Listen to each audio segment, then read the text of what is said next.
নেপালের রাজনৈতিক অস্থিরতার পর এবার প্রতিবেশী দেশ ভারতেও আন্দোলনের ঝড় বইতে শুরু করেছে।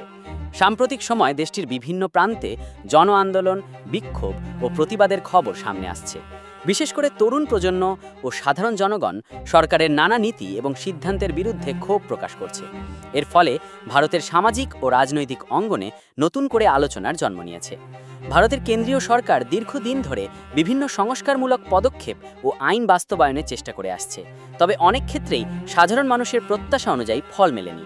মুদ্রাস্ফীতি, বেকারত্ব, কৃষিক্ষেত্রে সংকট এবং নতুন কিছু আইনের কারণে জনগণের একাংশ তীব্র অসন্তোষে ভুগছে।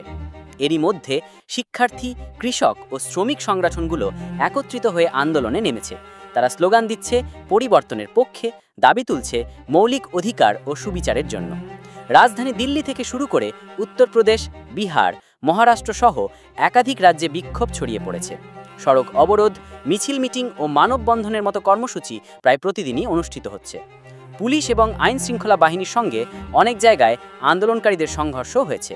গ্রেপ্তার, লাঠিচার্জ এবং টিয়ারশেল নিক্ষেপের ঘটনাও ঘটছে, যা পরিস্থিতিকে আরও জটিল করে তুলেছে। অন্যদিকে বিরোধী রাজনৈতিক দলগুলো সরকারের ব্যর্থতাকে তুলে ধরে আন্দোলনকারীদের প্রতি সমর্থন জানিয়েছে।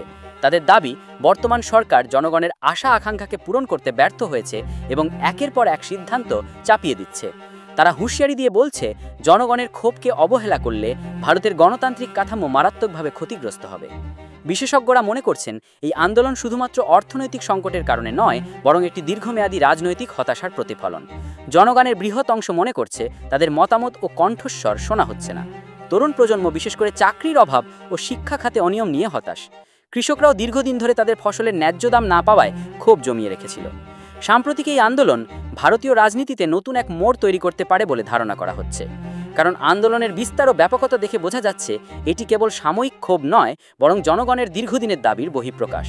তাই সরকার যদি দ্রুত পরিস্থিতি নিয়ন্ত্রণে না আনতে পারে, তবে ভবিষ্যতে আরও বৃহত্তর আন্দোলন দেখা দিতে পারে। নেপালের মতো ভারতের আন্দোলনও আঞ্চলিক রাজনীতিতে প্রভাব ফেলতে পারে।